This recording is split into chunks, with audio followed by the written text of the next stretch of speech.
Evening, football fans. It is Wednesday night, and this is Southbound and Down, a division of Fan First Productions. Southbound and Down is the premier, the number one fan base NFC South podcast. Another week of football is behind us, and we will look back at the games played by these teams. If you're watching and want to participate in the conversation, reach out to us on Twitter at FanFirstPro using hashtag FFP. Let's introduce who we have on the panel. Same guys, you're getting to know and love them just the way I do. We've got representing the Bucks, Mr. Gene Thomas. Gene, we did a podcast last night, and if you would, let people know where they can see that and let them know where you are on Twitter. You could reach me at Super Heavyweight on Twitter. If you add me, I'll add you back. It doesn't matter what team. I love to talk football, so I'd be glad to hear from you. I do have a YouTube channel, Buck What You Heard. Go out and check out some of my podcasts and give me a like, give me a comment.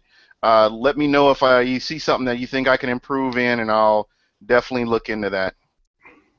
Gene does a good job, folks. He's very diligent with that podcast. I'm living in Tampa, but he is the biggest Saints fan that you ever meet. He is Greg Barber.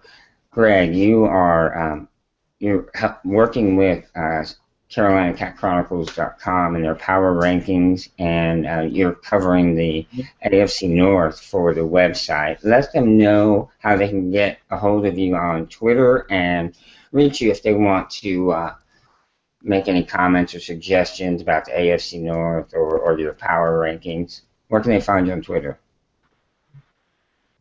Well, you can actually catch me at IntenseG on Twitter. Like, I'm always around all the time, even if I'm not necessarily tweeting or anything. I'm usually around. I'm always, looking through, seeing what's going on out there. That is IntenseGB. So if you have some Saints topics or something you want to discuss, Greg is definitely your man. Our Falcons representative is Mr. Aaron Freeman, who does his own podcast where they discuss the Falcons, and I'll let him tell you about that. And Aaron, when can they find you on Twitter? I'm at FalcFans, usually respond to people. I'm on two podcasts. One, you can find Falcon Central Radio. Just search for that on YouTube or go to ProFootballCentral.com. You can find that one. That's the one I do with Scott Karasik. I also had another podcast come out today with my good friend Alan Stirk, who writes for the Falcoholic. You can find that on FalcFans.com or the Falcoholic.com. So two podcasts that you guys can listen to, two different opinions, or the same opinion, but two different ways, I guess. I like Alan. I know he writes for PFS, and I like his work. He's the only person I know that does not have any vowels in his last name. Yeah, that's the first person I met. He has no vowels in his last name. It is all consonants. I thought that's pretty interesting. Certainly last, but certainly not least, we do have Mr. Panther himself. Mr. T Money is in the house. He's a regular now, and we certainly do welcome him to the team. T Money, where can they find you? You are everywhere. You can find me on Twitter, Steve Muhammad 23. You can find me on YouTube, Mr. T Money 1993. You can find me on the Cat Chronicles site. If you listen to WFNZ, you can probably hear me on the radio a couple times out the week. Other than that, man, I think that's it. But yeah, I had some, I don't like to say fans because I'm not nobody, but supporters get on me for not doing the intro. So it's your boy, Mr. T Money 1993, aka Straight Facts in the building. Nice. Were you on with Team Boy TV tonight? I was commenting. I wasn't on the show though. Oh, okay. Yeah, I know you'd like to get your opinion heard one way or another. Yeah, man, always. I just wanted to make sure everybody knows our sister show would be the C3 podcast, Tuesday nights, 10 o'clock. We talk Carolina Panthers football. And if you get a chance to catch that show, please do. If you're a Panthers fan, you will love this show. I promise you that. All right, so we're going to get into the thick of things. What's interesting this week is the topic. Is the title of this segment anyway. Both the Saints and the Falcons took surprising losses this week. The Falcons lost to Blaine Gabbert quarterback, the 49ers team. Gabbert was not spectacular by any means, but he did manage to throw 2 TDs, and the Niners, as a team, rushed for over 100 yards. I thought those were 2 pretty big statistics. Defensively, the Niners shut down the run game for Atlanta. And that was what shocked me when I saw the stats. I had to look at them twice to make sure I was reading them correctly. Because we know the season Freeman has been having. He's been going off. He's been running at all-pro pace. He averaged a whopping 1 yard per carry this past week. And his long run was 7 yards. Okay. He had 12 carries total for 12 yards. So he ran 11 other carries that totaled 5 yards. That is very un-Freeman-like. He's been averaging closer to 12 yards a carry. Just very impressive season, but the Niners really made it a point to slow him down, and they did. But what surprised me the most was how little they ran him. Now, obviously, I didn't get to watch the game, so I don't know if it was a score situation or what, but what would your explanation for that be, Aaron? The 49ers were able to get a lot of penetration, stuff him in the backfield a couple of times. Freeman had a couple of nice runs, but he had a bunch of negative runs, maybe like 4 or 5, it seemed like. And the Falcons couldn't block Navarro Bowman at all. One of the strengths of the Falcons' offensive line this season has been their ability to get on the second level and really get after those linebackers and spring those cutback lanes for Devontae Freeman. And pretty much Navarro Bowman shed every single block or avoided it, ran right past the Falcons blocker, and pretty much every single time that Devontae Freeman ran it, Bowman probably was the guy that made the tackle. I think a lot of it was, the Falcons gave up quickly on the run. They've been doing that the last couple of weeks.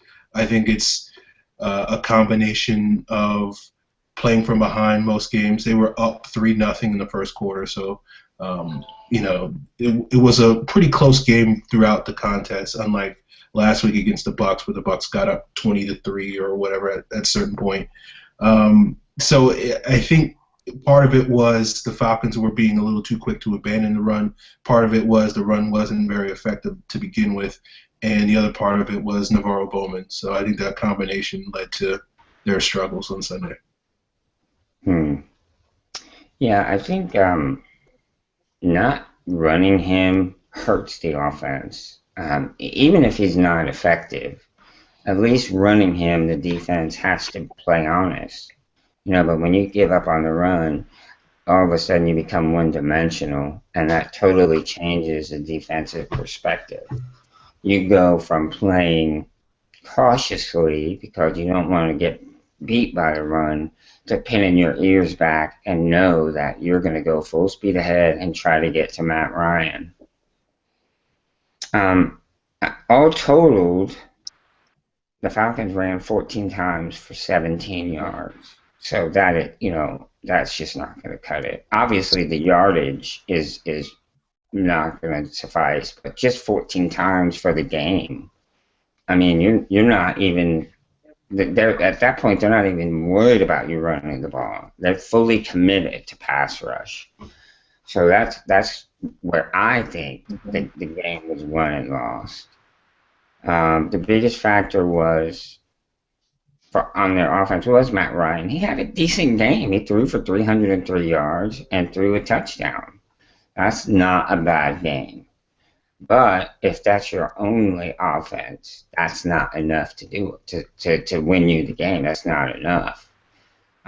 Julio Jones had an awesome game. He had 10 receptions for 137 yards, but no touchdowns. He is a dangerous, dangerous weapon, unquestionably one of the best receivers in the game. But if the other team doesn't have to worry about you running the ball, he loses some of his he loses his maximum capabilities because Matt Ryan is going to feel pressure because they know Matt Ryan's going to be throwing the ball. And I wanted to ask about the offensive line because at the beginning of the year, when they were 5-0, the offensive line was playing well. The blocking was good. Ryan had time, but it seems that as the year went on, the blocking has gotten worse and worse. Was there injuries? What's the problem along the offensive front here? Part of it may be Mike Person, the starting center, is dealing with a bum ankle. There was a decent chance that the Falcons were going to turn to their third string center going into the game, Gino Gradkowski. So I think that probably contributed a little bit to some of their struggles, particularly Person's inability to sort of locate Bowman on that second level. But to be honest with you, Person is not exactly, been great, really. So, I think he would have struggled even if he was 100% anyway.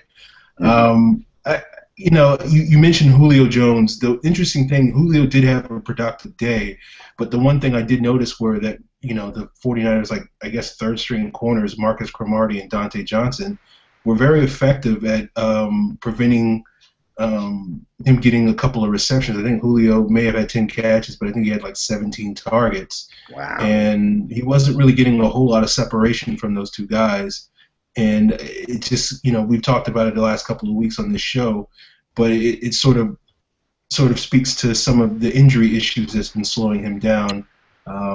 So I think, with the Falcons not being able to run the ball, with their not really having a vertical option in their offense with a limited Julio and basically not being very effective against the 49ers corners, and, the offensive line really wasn't handling 49ers blitz. It was just a combination where you just saw ineptitude on the Falcons offense, and they just couldn't really, they weren't converting third downs particularly effectively. And they just really didn't get anything going all day. And then the biggest kick to the nuts, I guess you could say, was when Dan Quinn decided to kick the field goal at the end of the game on 4th and goal instead of going for it. They were at the one. It was like a 4th and a long one, and he decided to kick the field goal down 4 points in the hopes that he could. And it was just a bad. And then 5 minutes earlier, he wasted a timeout on a dumb challenge that had 0% chance of being overturned. So they lost the timeout. So when they needed to get a defensive stop, they couldn't really, limit the amount of time. It was just nothing really went right for the Falcons on Sunday against the 49ers. And it's one of those things where I would be angry about it, but it's sort of resignation because this is how they've sort of played the last 5 weeks since week 5. And right now I'm glad that we have a bye week just because I don't have to watch them this Sunday. So I'm hoping that they figure out whatever they got to do, and against the Colts and Matt Hasselbeck, they get back to what they looked like earlier in the season. But at this point, I'm in wait and see mode. I'll believe it when I see it because I've been expecting it for a month now and it hasn't happened. Right. Today, I want to ask you something. Coaches using timeouts at the wrong time. Coaches choosing to not go for it when it's late in the game and settle for a field goal. Does that sound like anybody you know, or anybody you knew? It sounds like young Ron Rivera, but that's part of just being a first-time head coach, especially being a defensive coach. There's certain types of way that you may think because you are trusting that defense. But all in all, I mean, you can look at the box score and uh, but I did watch the game. I have it. I know some YouTube channel he posts like every game during the week, but I ain't gonna put it out there for it get blocked. But it's just all in all, man. First of all, the Falcons have made Matt Ryan into a game manager. I don't know if it's because their wide receivers are beat up or because they have a D. Well, Mike Smith was a defensive coach, but I don't know why. But when I watch Matt Ryan, even though he's putting up good stats, he don't look like the same. We attacking Matt Ryan. He looked like making him a game manager, and physically they just got dominated all day by the 49ers. Right, and it's funny you said that because in my notes here I put it seems Matt Ryan is having an off year, and I noticed the same thing that he's just not the same guy he was a couple of years back. And is it the coaching? Is it the coordinator? You had a change in coaching, so you had a change in coordinator, and you went from this, flinging the ball 50 yards downfield every other play to trying to develop a running game, which I totally understand and respect that, but that's not the way this team was built. This team was built to go downfield. Another stat that I noticed was Justin Hardy, 4 catches for like 17 yards. That means you're only at the beginning now. Yeah, and all those are underneath. Everything's underneath. You're not letting him, do his thing. And maybe he's designed to go underneath to help change the coverage, but I just think he's better than that. It's misuse of a player. Tony and I were really big on getting him drafted by the Panthers. We had hoped because we know what kind of player he can be, and it's just maybe I don't see him being used the right way. But you said you saw the game today, which I didn't, so I'm purely going off statistics and what I've been able to read. And this Falcons team seems to be sort of just ambling around, really with no direction. Who are they? Are they a running team? Are they a passing team? Are they a little bit of both? They have no identity. I would have liked to seen Freeman get more reps. I think regardless of what's going on in the game, it's important to keep that, as you mentioned, keep that running back in there and just make it, because any chance that he gets to break one, he's going to break one, and he has a potential to take it to the house at any chance he gets the ball. And for them to get away from that and become one-dimensional, as you mentioned, it kind of hurts them. I still believe that Julio Jones is not 100% healthy. No. I haven't really followed any of the press on Atlanta, but just from watching him and seeing the bursts that he would have, he ended up with 137 yards, which is good. But he wasn't getting those clutch plays. He wasn't getting the big-time plays that we've seen him get. And I just, like I said, I've just watched him play, and I watch his body language, and it just makes me wonder if he's 100%. Yeah, but also when you got a game that close, why would you give up on the run? It seemed like to me that you would put the run, especially when you got a back who's pretty hot right now and is doing very well. You definitely try to still put him in there because you want to still be able to open the playbook up for the play act. And when you don't do that, then you basically, especially Navarro Bowman is a beast when that dude right there. Been a Falcons killer. You're in his wheelhouse on a pass like that. You're gonna come out. You're trying to throw. That's not a really good plan. You got to run a little bit. You got to. And my whole thing, do they really believe in Freeman, or do they think he just had a hot streak? Because let's not forget he came into the year as really the number 2 on the depth chart behind Devin Cole. Right. And he went off. He went off at the beginning of the year. And that brings me to this question. You were talking about a 4th and goal situation, like a foot or, maybe 4 foot from the goal. This is Freeman territory. He's that kind of back that can get you a yard if you need it. So kicking the field goal, that just shows a true lack Faith. of faith in your running game. It really does, and your offensive line. It really shows it. The proof is in the pudding, they say, and you can see that right there. Aaron, anything, or anybody else for that matter, anything you'd like to add about this Falcons game? Yeah, my Um, lot.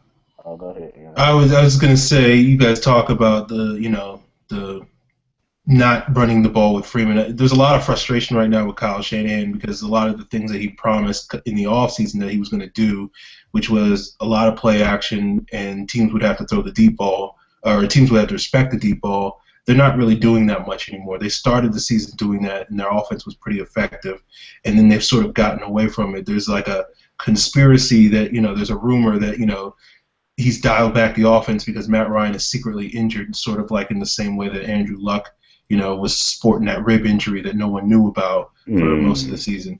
Now, I don't necessarily put a whole lot of stock in that because it doesn't seem like Matt Ryan is playing hurt, but there is, it's just for whatever reason, like the Falcons need to get back to an identity, and they just need to focus on running the ball, opening up those play action opportunities. I think Matt Ryan's like dead last in the league in terms of the percentage of passes that he throws that are deep balls. Basically, he's throwing check downs to Devontae Freeman or to Jacob Tamme over the middle, or trying to force the ball to Julio, and he's thrown a couple of passes to Hardy the last couple of weeks. But it's just it's a dink and dunk offense, and it's pretty easy to defend when you only have to play 10 yards in and just stop Devontae Freeman, and that's pretty much what they've been in the last couple of weeks.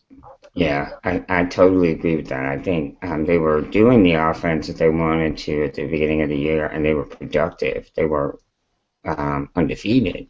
And then once they changed to whatever they're doing now, it's completely ineffective, and teams are not respecting them at all in the run or the pass. So maybe this is the week to get back to what they were doing early in the year, after the bye week. Who do they have in 2 weeks? The Colts in Atlanta. That's right. And they'll be playing, like somebody said, Hasselbeck instead of Luck. So that'll be a good game for them to maybe get back on track. Hopefully. We talk about the voodoo the Falcons have. I swear, every time they play somebody, one of their key players always gets hurt. Like whether it's Love, You're right. Vincent Jackson the week before, Mary. You're right. And Romo, Dez. Yeah, you're absolutely telling the truth there. And they can't take advantage of it. You know what I'm saying? They cannot take advantage of it. So we'll see if they're able to turn it around. But moving on, we're going to move on to the Saints.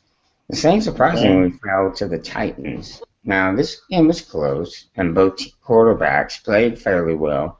Mariota threw for 371 yards and 4 TDs, while Breeze accounted for 387 yards and 3 touchdowns with 1 pick. Now, both quarterbacks put the ball up 39 times, so they both had 39 pass attempts, and both completed 28 passes. So they were dead on statistically. The Saints' offensive line was a problem in this game. The Titans got to Breeze 4 times. Yeah. And the Saints were never able to get to Mariota. So that right there is a big, that's a big problem. Yeah. The big difference, I think that may be what the biggest difference in the game was. Greg, what did the Saints do to lose this game? Well, early on the offense, let's go on the offensive side. On the offensive side, one was kind of the same issue that the Falcons had with San Francisco, where they didn't really run the ball nearly as much as they should have. They didn't run Ingram as much. I didn't feel like that they stuck with the run game nearly as much as they usually do.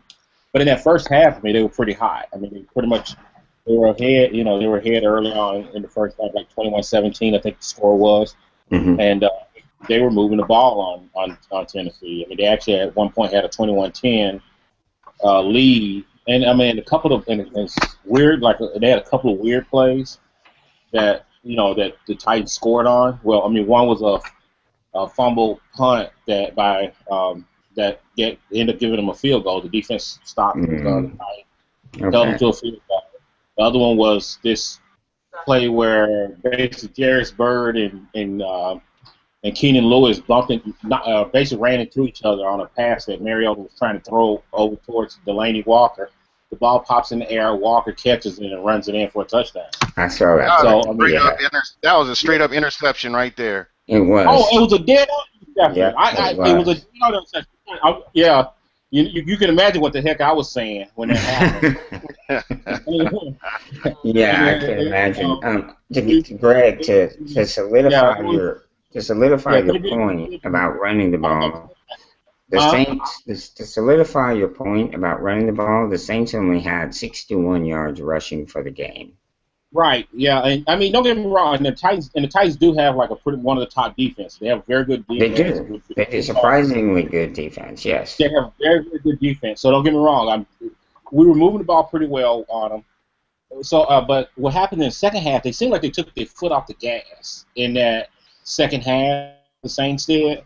I felt like, as far as the offense is concerned, they took their foot off the gas a little bit and kind of allowed the Titans to get back into the game. Is what really you could tell because, like where Peyton was kind of taking a few risks. Because generally the key to their 3 wins to me was that Peyton would take risks. He would have a trick play or he would do something that would, surprise the other team and have a trick, pull something out of his sleeve. All 3 of those games he did that he won. He did nothing like that this one. It was a little more across the board. And I guess a little safer. And I'm not sure exactly why he really took where it seemed like the play calling wasn't. They dialed it back. It seems like they definitely dialed it back. They absolutely dialed it back, and in that second half, and it bit them. Now as far as the defense, at first because they lost. I mean, 2 of the starting linebackers did not play. Danielle Ellaby, who's pretty good as a cover guy, right? They've been playing very well for us, and then Kakaha, who's actually another pass rusher. So basically when they do their NASCAR package, I think they could have gotten to Mariota if they did have Kaha there, because then it just concentrate just on Cam Jordan. And I think it would have definitely helped Cam get to him, or at least one of them would have got to him, at least a couple times. Yeah, and they moved Byron Bell from guard to tackle.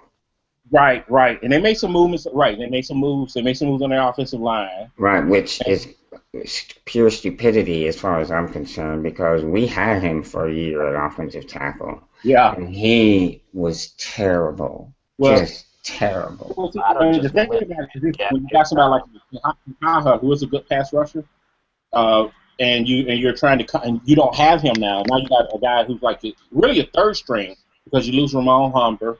They had 3 linebackers. He wanted their backup linebacker who wasn't playing. So they got guys off the street who are actually not playing. Right. So and one of them was actually a special teams guy, Maudie, who has been with the team, but he's a special teams guy, not really a pass rusher. Decent linebacker, and so they really couldn't get a pass rush going at all in this game. Okay. And that was a big problem. That was a huge problem for him. And Mariota was able to just sit back there. He can make a sandwich, make his throws. So let me ask you this. You said that the players were injured and you had some backups in. Right. What kind of injuries are we talking about? Are we talking about long-term? No, probably the next week or two. I think, if I'm right, Ellaby practiced today. So Ellaby might be back this week. Okay. I'm not sure about Kaha because he had an ankle issue. I don't know exactly. My guess, if he's not back this week, he'll probably be back out because we have the bye week after this next game. So he'll for sure be back by then. Right. So it's not like I'm out for the year. It should be at worst they'll be back come the next run after the bye week. Is my guess. That's just my guess on it. Let me ask you, why do you think they gave up on the running game so soon? I really don't know. I don't get it myself, because I think if they had at least kind of kept with the running game a little bit more, he might have probably been able to get a couple play action passes and get some more passes out and play better. But I mean, it's just like they just kind of let the Titans stay in the game, and then even what's even worse is they could have won the game at the end with the field goal. They get there, and they get the ball, I think it's like a 46, 47-yard field goal that was missed. The kicker is a bad snap. Of course, more sticks the ball down anyway. Right. The kicker kicks it, and then it ends up getting blocked either one because they let one guy go free on the side. Right. Oh, okay. And one was free up the middle. So, and they basically blocked the kick. So now it puts the game in overtime, and there you go. And then Tennessee gets the ball and drives right down the field and scores. Right. They didn't even get a chance in overtime. They didn't get an opportunity or anything. Because I knew I said, they lose that coin flip, that's it. And that was it, too. I just I knew it. I was like, if they lose this coin flip, that's it. Whoever gets this coin flip will win the game. And I knew that. And they didn't get the coin flip. So let me ask you this. I'm going to ask you, I guess, 3 questions. First of all, is this a lost season for the team? Well, let's say it like this. At this point, I mean, the way I don't think it's a lost season at all. Okay. I really don't. Now, do I think we're necessarily going to make the playoffs or anything like that? I doubt it. But I think what you got to do at this point in time is still everybody needs to play as best they can because here it comes. If Payton goes or Payton stays, everybody's playing for their jobs, no matter how it goes. Because you can bet the house that Payton is going to be clean. If Payton stays, more folks are going to be gone. It's going to be cleaning some more house there, and I can see that. I can see that coming. Okay. So you're answering my next question. My next question was, are we considering this a rebuilding year? And in a way, you're saying yes because people are auditioning to be on the team next year or not.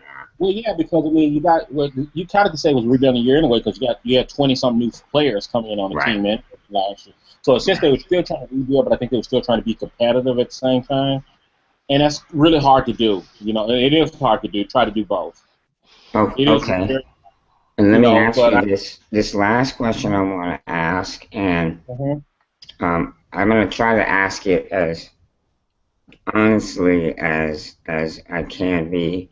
Yeah, just ask Is there any way Rob Ryan is the defensive coordinator going into next season?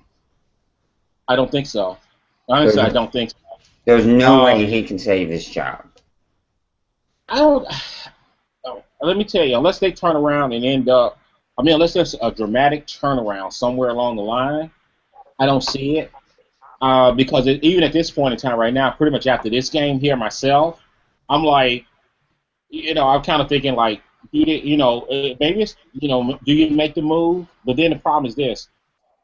I don't necessarily want Dennis Allen to end up being the defense coordinator. Can I kind of chime in here just for a second? Please. T-Money brought up a point, and I think it was like maybe his first show, or this may have been one of his shows. Rob Ryan always looks good the first season he comes into a defense. And it never fails. It did it at Dallas. He did it at Cleveland. He had that first season, and he looked phenomenal.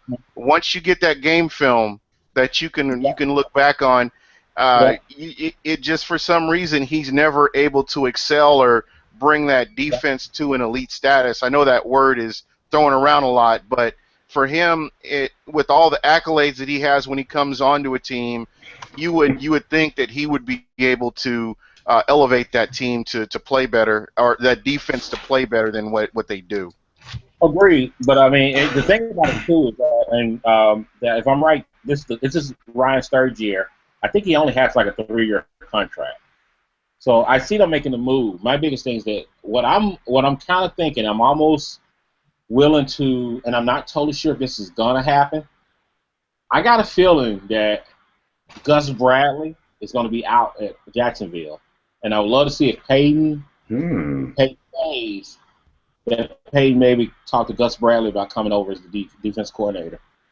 And that's a gamble. It's a guess. I see you shaking your head, T-Money. Talk to me. First of all, a lot of y'all saying, man, y'all make me question, like, do my mic be on the show? Do it be on or something? First of all, with the whole running thing, I done said 50 million times, it is not in Sean Payton's blood to run the ball. When the going gets tough, he putting that ball in Drew Brees' hand. Now, as far Well, as and true, but he really didn't do it. And then, even in that game, he didn't let Breeze really. I felt like he kind of gained. He kind of put the reins on Breeze in that game a little bit too. You know what I mean? And I know what you're saying. Absolutely, he's going to yeah, put it in Breeze. He's and then absolutely going to also do that. the rebuilding thing. I said the Saints was in a rebuilding year for the season started, man.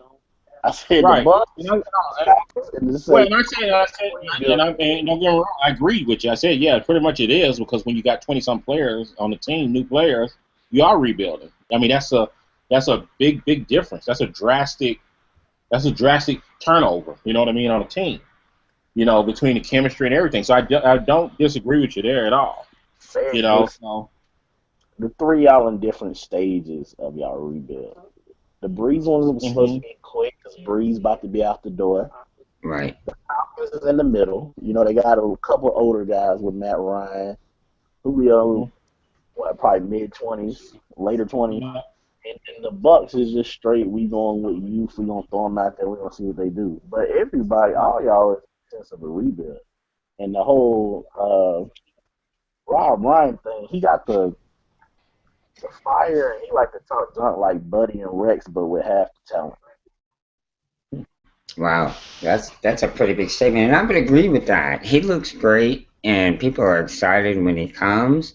But if you look at his career, he's been in like 2 seasons and then out, in 2 seasons and then out, for the course of his career. So that's got to say something about the man. It does. But I mean, at the time when they picked him, like I said, the guy I wanted was Romeo Crennel. He just wasn't available, and I got that because of the fact that when he got fired from, I think it was KC, Kansas City. he was getting $6 million to sit on his ass. I do it in a heartbeat. I probably would too. Oh yeah, You just send me the checks. I'm at home, but worry about it.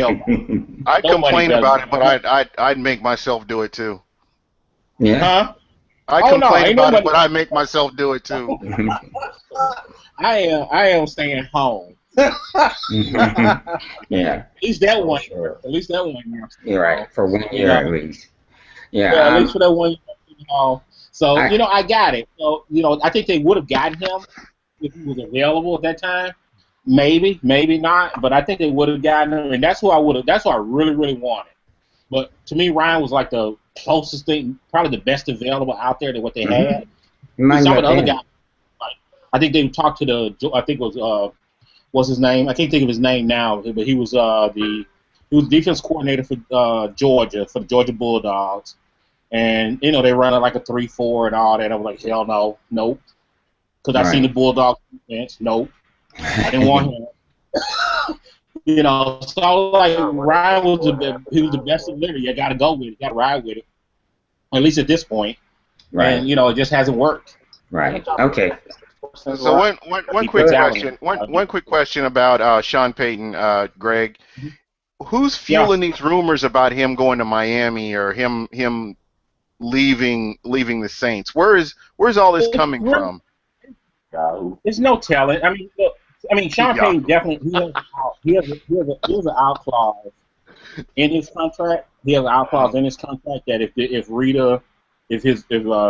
Benson's granddaughter ends up taking over the team, he can't get out of there because he doesn't get along with her. I heard about her. Yeah, she's a complete. She's pretty brutal. I mean, this is a lady who fired 30 assistants during her time. 30 assistants. So basically, you put the creamer in the coffee wrong, you lost your job. Wow, she's a female Marge Shot. Wow. Oh, yeah, she's brutal. So Payne had that out that because Benson, he's an older guy. Yeah. If some question his mental ability. He got out because he knows that he and her weren't going to get along. I guess they probably done butted heads in the past. And I get that, but number two, with the rumors, if he decides, I would love to keep him personally. I like him. look, no matter what he does, I already know he's a gambler. I know he's going to make Yeah. mistakes. I know He he's going to got make you to the bad. Super Bowl and he got you the win. But yeah, he's my favorite. He's been my favorite coach that we've had since I've been a fan. Right. And that's over 30 years. Right. He's been the best we've had. Period. And I really like him, and I think he, so I would like him to stay. But if he doesn't want to stay and he wants to move on, I'm cool with that. If he goes, he goes. I mean, we'll just have to find another coach. But we have to move things along here. Greg, real quick. Next. Go ahead, T-Money. Sean Payton will not be there next year. Drew Brees will not be there next year. They're not paying him $20 million. And you're probably right. We will see Grayson before. I mean, maybe not. Huh? I said we will see Grayson before the year's over. Well, we have about 8 more weeks or so before we'll find out. So right, because that's a call I don't think you can make right now. Yeah. I mean, some of it. I'm writing it down. He's just stating his opinion, and according to what he's saying, he's been right with most of the things he said. So maybe he'll be right on this too. We definitely will keep track, though, for sure. Yeah, I mean. Who do the Saints have next week? I know you mentioned it. Greg? The Saints are playing who next week? The Redskins. They're going to Washington. That's a game that they should win. Redskins are sneaky on defense, sneaky good, so you do have to watch out. But I think the secondary is a little depleted. That's the only thing that. Yes. I know their front seven is pretty deep. Pretty good. It's pretty decent, but right. The secondary might be a little. Give me your prediction on a score for that game, real quick. Oh man, if they should win, and like I said, I mean this game could go either way. The way I look at it, it's 50-50 at this point. Right. 23-20. 23-20 Saints to win. Okay. All right, that's fine. Got a pretty clean game. Yeah. All right, we're going to move on to Tampa. Tampa played the Giants. Manning did not have a particularly great game, but he did throw 2 touchdowns and 2 INTs, while Winston threw for 274 or something like that. 247. 247. He didn't throw any TDs, but at the same time, he didn't throw any interceptions. But he rushed for one. Okay, he ran for a touchdown. I think we are really seeing him mature and develop right before our eyes. I think he is, he's turning out to be the guy that the Bucs were hoping he could be. It's still early in his career, but, like Gene, you said over the past couple of weeks, he's not just putting the ball up anymore. He really is trying to be careful with the ball because he realizes turnovers are game breakers in the NFL. In this particular game, Mike Evans went off for 150 yards receiving. Which, but he dropped 6 passes though. That's the flip side of this is that he dropped 6 passes and he could have easily had over 200 yards receiving had he had been a little bit more sure-handed. And I think that was there's a whole lot of things that happened in that game to where the Bucs lost, but the one thing I will say up front is they did a good job with Odell Beckham Jr. I know 9 receptions for 105 yards sounds like Odell had a good game, but they kept him out of the end zone, and that was the one thing that I thought that he would have a bigger game than he did because of the way the Tampa Bay secondary has been playing over the past few weeks. So I think that Sterling Moore did a good job, and I think that secondary did a better job than what they have done in the past. It looks like this is probably the 6th combination at cornerback that Lovie Smith is trying. So you just kind of have to wait from week to week to see what players are going to play in that position right now. T-Money, tell them what you DM'd me earlier this week. Do you remember? Oh, yeah. Also, can we have a quick moment of silence for the career of Tim Jennings? Tim.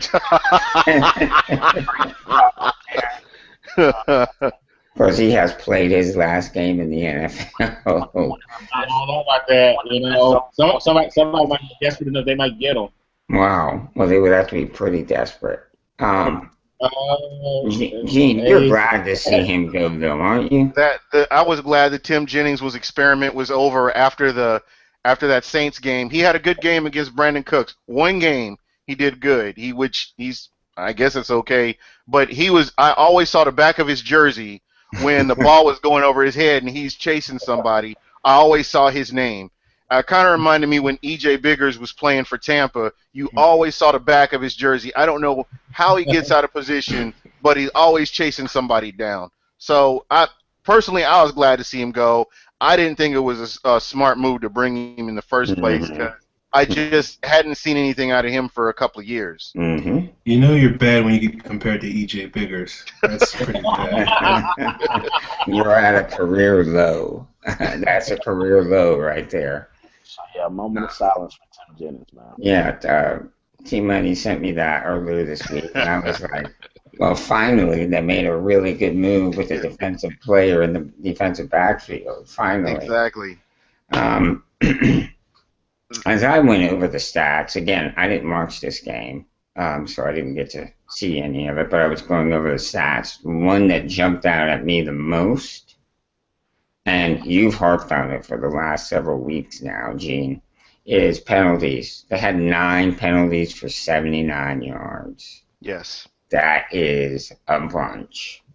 Yes. The Tampa Bay Buccaneers in penalties has gone back at least 4 years, at least.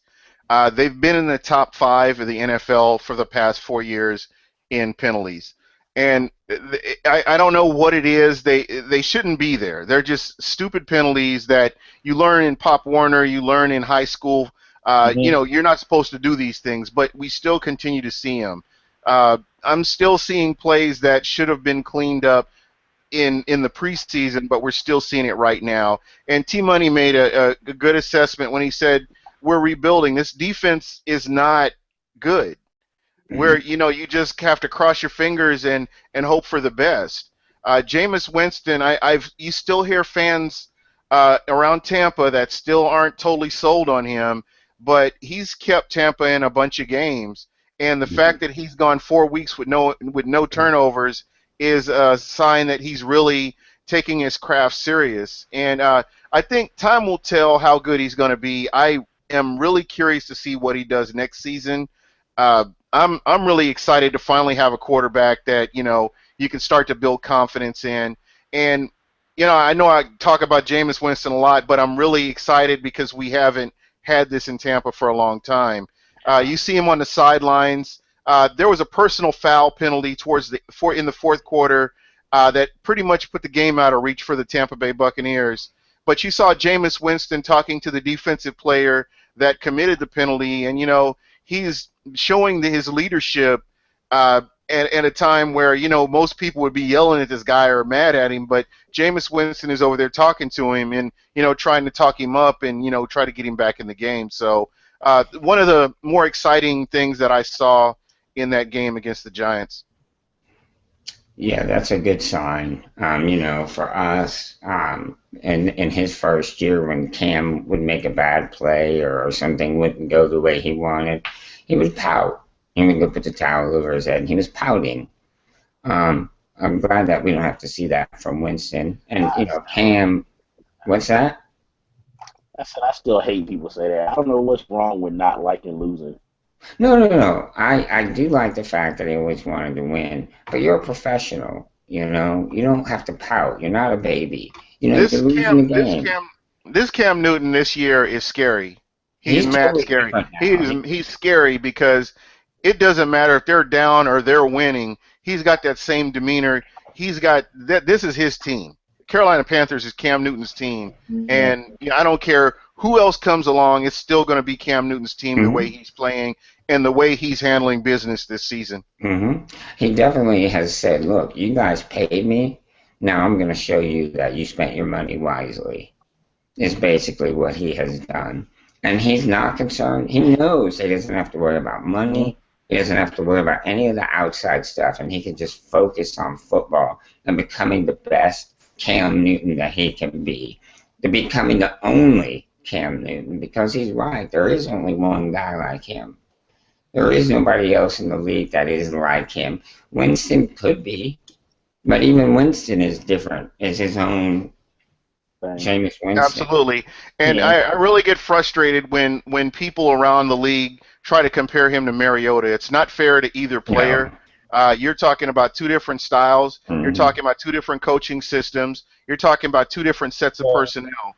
And I honestly believe that Jameis Winston is a good fit here in Tampa. He wants to win.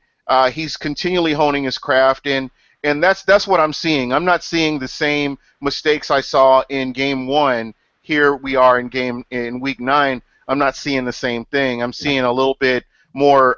He's getting used to the speed of the game, and yeah, he's still missing throws. He's a rookie, and we have to keep that in consideration. But he's able to utilize the players that he has. Keep in mind, Vincent Jackson has been out. Lewis Murphy has been out. We haven't had Austin Seferian-Jenkins, who should be coming back this week or next week. So he's missing some weapons, but he's still making the best. He's still making the best out of it with the weapons that he has.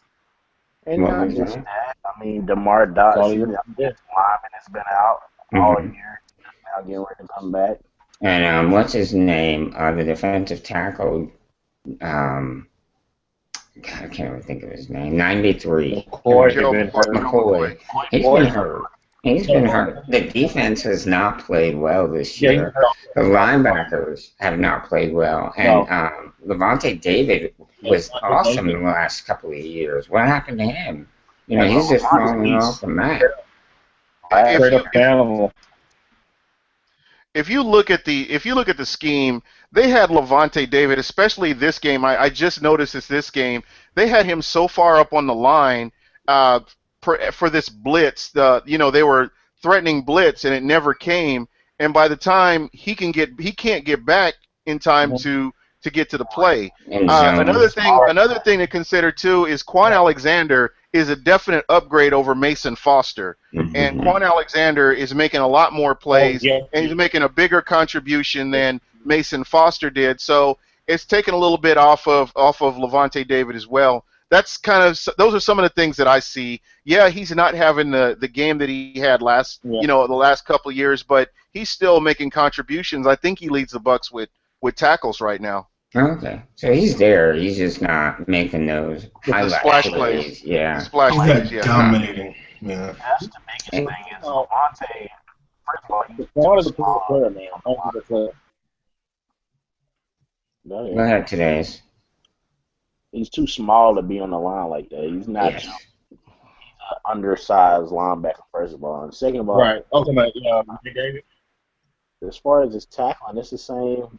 What I think is the biggest thing missing is those game-changing plays. Like a couple of years ago, Levante was he had probably 5 interceptions. He was making a lot of forced fumbles. I feel like sacks. I feel like he was making more game-changing plays now. Now he's a good player, but he's not giving you those wow plays anymore. Do you think it's because of a decline in the personnel around him too? You know what? I keep going back and forth on that because I wonder if it's the scheme that they have him in now. Lovie Smith's scheme is totally different than what Greg Schiano. Greg Schiano had him getting after the quarterback. I mean, that's where he was getting a lot of his plays. Now you see Lovie Smith has him in this defense, and I don't know if it's playing to his strengths. I mean, that's just kind of what I see, and I see some games where he has real good games. And, you just wonder if it's the scheme. But, time will tell. Like I said, earlier, time will tell, and we'll get a chance to see if that's the case. I think it's the scheme because, a couple of years ago, he's one of those players that I call an offensive wrecker. Pretty much anything you want to do on offense, he can just wreck it. And he's not been that because he just really hasn't been that since Lovey's been there. And I think it's more to do with the scheme than ability because he was just destroying teams a couple of years ago. He was. Well, if I'm right here now, he's not blitzing as much coverage and stuff like that. It's a lot more than when he's not really like I said, he's not doing the things he was doing. He's definitely not doing the things he was doing in Schiano's system. So that's probably why he seems more like a ghost Because yeah, you're right. You see him in every play back in the Yeah, day. where exactly he was always around the ball. Now you just he may be making the tackles, but he's Yep. not having the impact that he was having before. Who do they have coming up next, Gene? We have the Dallas Cowboys, so that's a game. That's a winnable game. Matt Castle, I believe, is a starting quarterback, Mm-hmm. and like I said, I think that with all the injuries that Dallas has right now, I think this is a winnable game. So a lot of people may think differently, but just with the looking at the personnel, looking at that Dallas Cowboy game versus the Philadelphia Eagles, I think this is a game that the Bucks can sneak in and win. Right, I think you're right. Yeah. Well, I mean, Defensive line. right? Biggest thing be their defensive line getting after Jameis like that, Right. and y'all being able to guard their weapons. Yeah.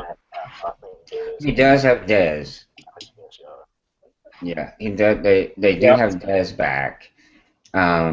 So that's definitely going to Yeah, be but a the problem problem. is, What was that, Greg? it ain't the receivers. It's the trigger. It's the trigger man. I mean, if you have Romo back there, and Dez there, then that's a very dangerous tool. But when you got Matt Castle back there, I don't think Dez is as dangerous because Castle, he's not the same quarterback as Romo. I mean, Dez did have like 100 against it. Dez did have like 100 against it. Yeah. But that was the Eagles. That's true. Julio had like 700 against the Eagles. So. Yeah, and Dez did. I watched a little bit of that game. But I mean, really though, is the Bucs secondary better than the Eagles? No. And Gene, you'll be the first to admit that, Gene, won't you? Oh, absolutely. And there again, it's just the player personnel. I don't know why Altron Werner isn't. They've got him in the nickel. I still don't understand it. I think he's a lot more talented than Mike Jenkins. And I don't know. I maybe it's something I'm missing here as I look at the game film. But I thought that I've always thought that Altron Werner was a solid player coming in. Yeah, he may get beat on a few plays. I think his worst game to date was that game against the Titans. But after that, I just think that he kind of settled down, and I would love to see him back at that starting position on the other side of Jonathan Banks. But for whatever reason, we see coaching and they're making all these changes. What do you see the score of this game being, Gene? I would put this game at 21-17. I think Tampa will win this game. Okay. Are you going to Dallas? It's in Tampa. Oh. Well, I'm gonna the next game I'll get to is the Falcons Bucks games December 6th. I'll be in Tampa for that game. Nice, very nice. You and Greg will have to get together for a beer or two. Oh, absolutely. Or 12. All right, cool. We're gonna move on to the Panthers. Big game against the Packers this week. Huge game. This game, I felt like, was the final piece in the bringing this Panther team to the limelight puzzle. A lot of fans obviously are already there, but I think this game was going to determine whether or not the pundits would be able to start getting behind the Panthers. I'm gonna step in here real quick. Carolina's got a great team. They've gone to the playoffs multiple times, multiple division winner, and until Carolina wins a Super Bowl, the pundits are not going to get on board. They're going to always find fault with this team.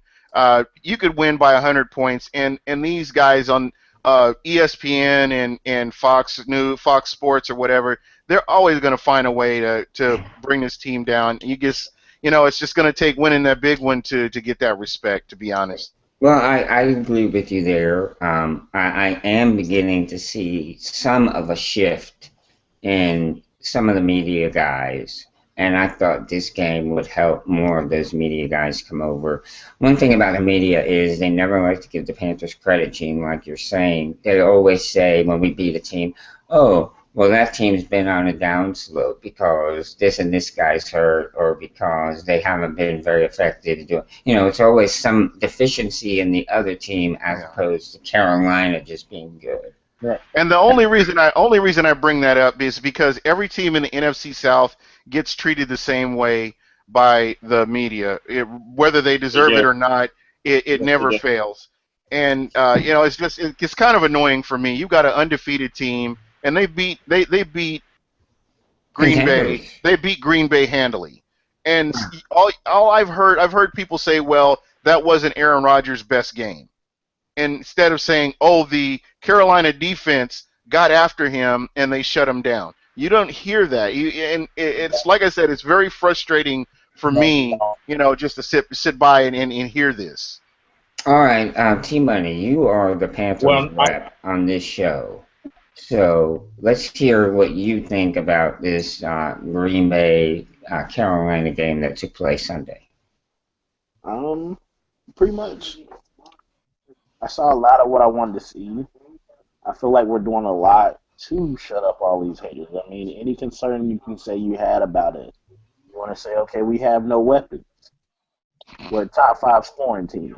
I mean, you want to say Cam play good at quarterback. Well, you just player of the week. You want to say, oh, well, y'all don't have offensive line. We're top 5 in run blocking and pass blocking. You want to say, oh, they're not going to have a defensive line after Hardy leaves. We're top 5 in sacks. We're number 1 in picks. Like, you running out of stuff to say about this team, man. And it's just, I expected this to be good, but undefeated at this point, I'm not going to tell that lie. I'm not. And my expectations are high. I mean, they were high. We made it to the divisional round 2 years in a row. I expected an NFC Championship game at least. It would be nice to win the Super Bowl, but even doing that, if we make it to the NFC Championship game with no Kelvin Benjamin, wow. Yeah. And that's why I don't like them excuses. You want to talk about Green Bay doesn't have Jordy Nelson. They had the whole season. Jordy Nelson got hurt, what, first game of the preseason? Yeah, I think it was. To redo what you wanted to do. I bet you when we lose, ain't nobody going to say, oh, Kelvin Benjamin wasn't there. Charles Johnson wasn't there. Dewan Edwards wasn't there. I don't want to hear that, man. That's why, and you know me, I'm one of them dudes that's going I'm going to let you know when you're wrong. So I hit up Chris Carter with his whole, I only see them winning 7 games this year. Yeah. We're at 8 already. I hit up Stephen A. and Skip because we beat the Packers. Well, I got to hear about Aaron Rodgers for 15 minutes. You're right. And Cam Newton was player of the week. What was Aaron Rodgers? Nothing other than a loser this week, right? He was a 30-point fantasy guy this week. That's about it. Yeah, well, and it all came in really the fourth quarter for him. Last week. Yeah. And I think that's something that the Panthers, if there is something that is concerning, it is the Panthers. Like somebody used the term earlier, taking your foot off the gas pedal.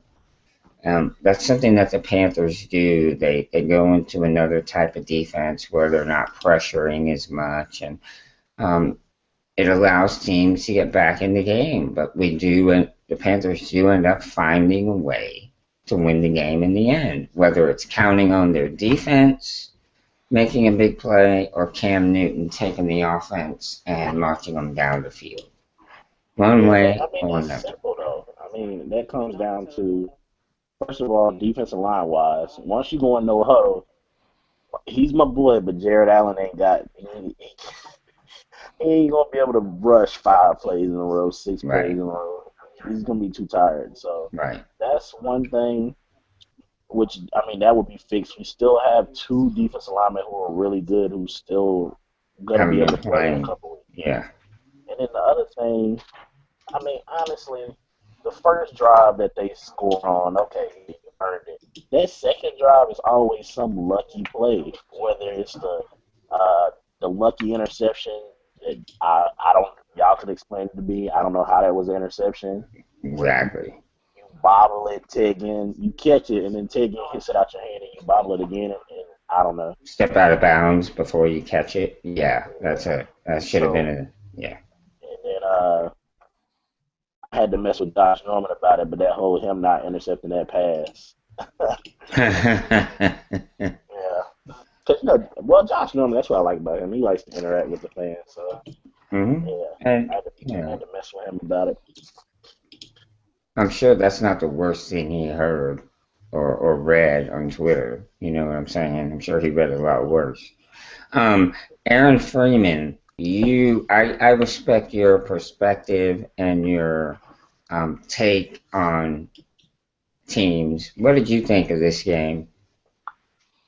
Well, first of all, I'll say T-Money, I was one of those people that had the Panthers at 7-9. I thought their defense would, keep them competitive, but I really did not expect their offense to be able to do the things that they're doing, especially when you're not having Jonathan Stewart really having a dominant season. You had the concerns going into the year with the offensive line and their receiver core, obviously losing Benjamin everybody thought that was the death knell to their passing attack. But the thing I noticed in that Packer game was, Ginn and Philly Brown were making plays. That was the thing that surprised me the most because I thought Green Bay's secondary would do a better job handling those guys.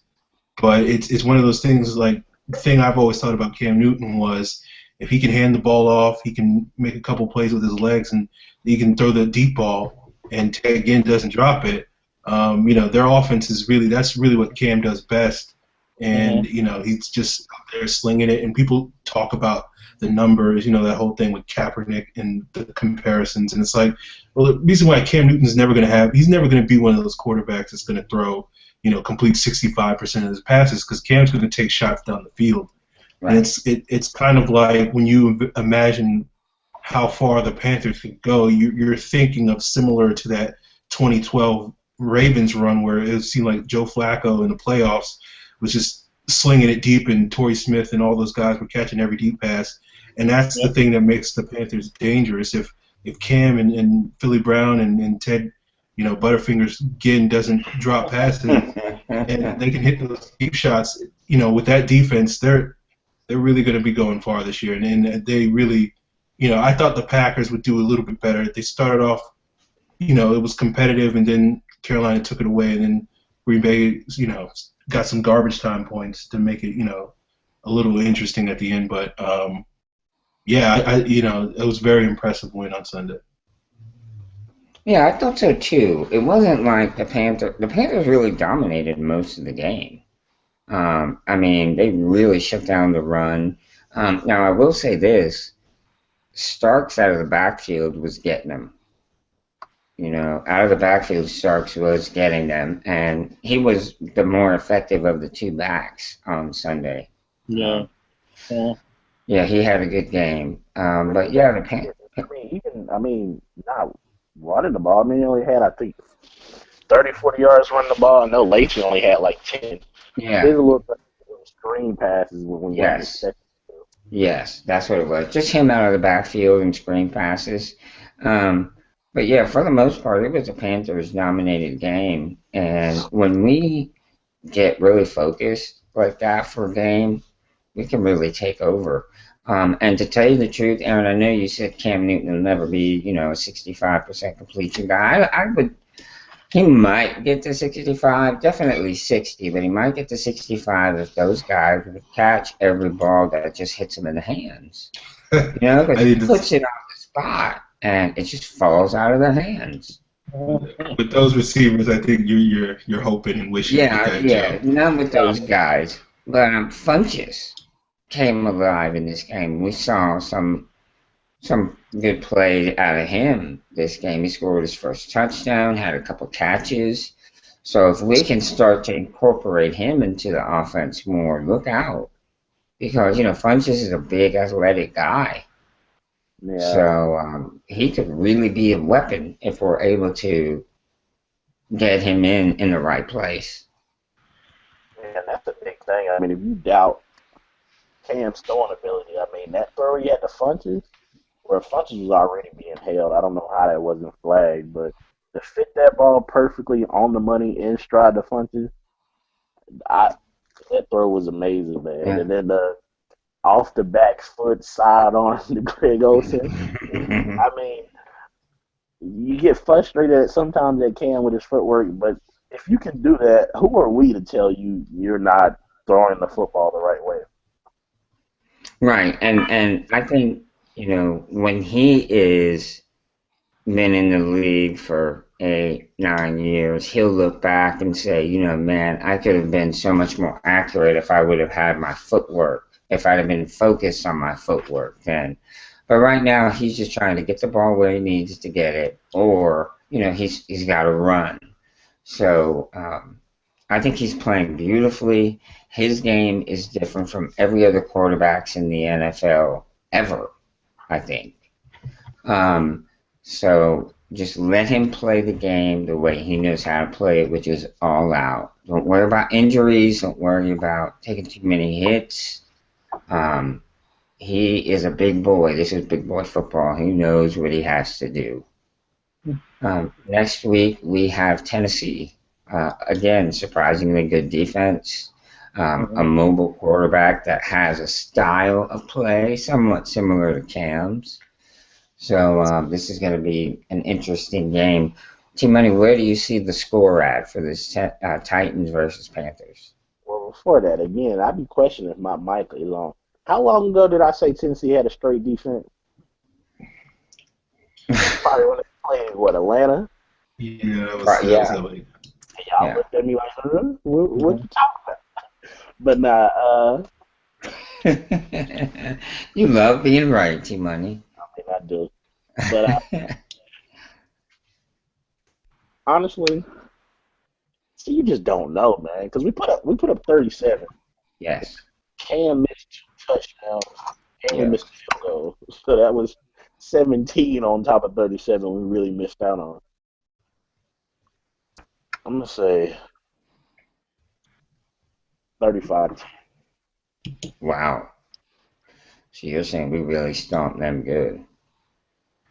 Okay. I can definitely see that happening. I definitely can see that happening. They are with a new coach because for whatever reason, they fired Wisdom, and Sharona kind of last night explained to us what she thought. She thought he has left a carnage of young quarterbacks in his past, which is true when you look at it. Yeah. He's only developed Roethlisberger and one other guy. Carson, came into Arizona after he was gone, or he was only there for a little while he was there. And he worked with Rivers for a year. Yeah, that's right. He did work with Rivers, but you look at all the quarterbacks he's gone through.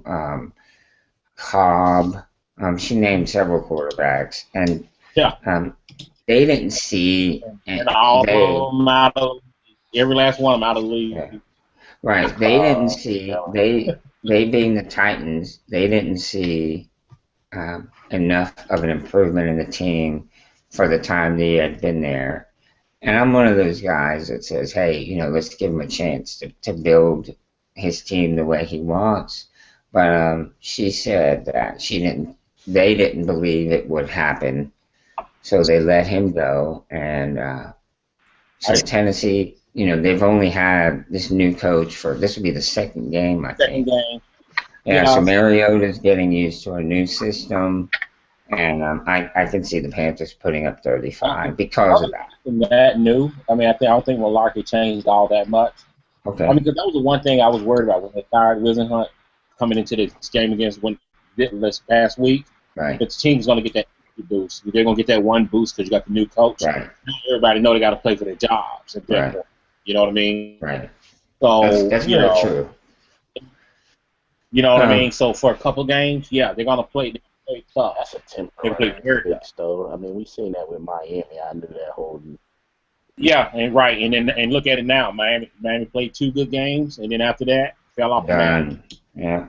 Done. So we'll see. I think Carolina can definitely put up 35. I don't think that's out of the realm of reality. Defensively, 10. If they get 10, I'll be surprised because Panthers are playing pretty good defense right now. The way they So, had that All, low all I'm gonna roll, say, all I'm gonna say right now is, as a young quarterback, don't sleep on Mariota. no, no, Uh, no, no. I agree. Correct. I know that they don't have the weapons, they don't have that sexy looking team, but uh, I still believe that that game it'll be closer to. I think the Panthers are going to win, but I think it'll be closer than Yeah, just Tennessee only ended up with 10 points. I think I think it's gonna be like a 24-21 in that kind of range, 27-21, something like that. I think they're gonna score on Well, one thing I don't think is I don't believe the Panthers are looking beyond the Titans. I really nah, they're think not. Ron Rivera has done a great job of keeping them focused every week on the game that week. Not looking ahead, not talking about anything ahead. Specifically, it. everybody's attention being on the game that week. That's one thing that he's done well. And having so many veterans on our team is another way of being able to keep focused on a week by week basis. So I don't see that happening. I don't see any letdown taking place. Um, Being I don't straight know. up, I mean, both of y'all cool and everything, but my boy Mariota's two best games are against both of y'all teams. that's a good point to be made too. 4 touchdowns Very against good. both of y'all. Yeah, that's a good point to be made. So we'll see. I'm definitely not disrespecting Mariota because he's a good player for being so young, and I think he has a very bright future in the league if he's handled correctly. If they get him the right coaching, he's going to do very well in this league. Well, it is after a quarter after 11, so we're going to say our goodbyes. But gentlemen, thank you again for another good Wednesday night show. You guys bring it. You bring the knowledge. You bring the passion that we look for, and we certainly do. I'm thankful that you guys are on the team. Aaron, if you'll let everybody know where you're at on Twitter. I'm on Twitter at FalcFans. Check out my stuff at FalcFans.com. Go check out those podcasts at the Falcoholic or FalcFans.com, or search for Falcon Central Radio on YouTube. Two different podcasts, but all great Falcons content. So go check it out. Yeah, both of the guys who he teams up with on this podcast know their stuff, and they have good information. So you'll enjoy that, folks. Gene, if they're looking to talk Tampa and the Buccaneers, where will people need to go to get a hold of you? You can reach me at Super Heavyweight on Twitter. Uh, Please go ahead and check out some of my videos on YouTube. Buck what you heard. I'll be talking football. I do want to try to do a special fan podcast for the Dallas Cowboys game. I potentially have some people that from Dallas that want to jump on as well and get their perspective because they're driving down to, or they're flying to Tampa to watch the game this weekend. So I'm still working on that, and hopefully tomorrow evening I'll be able to have some fans, some Bucks fans and Cowboys fans on to talk football. Very good. Greg, I think you're the only guy on our panel that doesn't have a podcast, so we're going to have to do something to change that. We're going to have to get you on a podcast and call it The Saints Go Marching In or something along those lines. But if they want to talk wrestling, where can they find you at on Twitter? Well, you want to talk football, wrestling, basketball? Definitely, you can catch me at the Intense GB. I'm always around, as I said before. Even if I'm not tweeting, I'm around. He's there. Trust me, he's there. And last but not least, Mr. T Money. If people wanted to see your podcast, tell them where to go. All right, Twitter, T Muhammad 23. The YouTube is Mr. T Money 1993. Radio WFNZ was at 610. 610 in Charlotte. Yep, 610.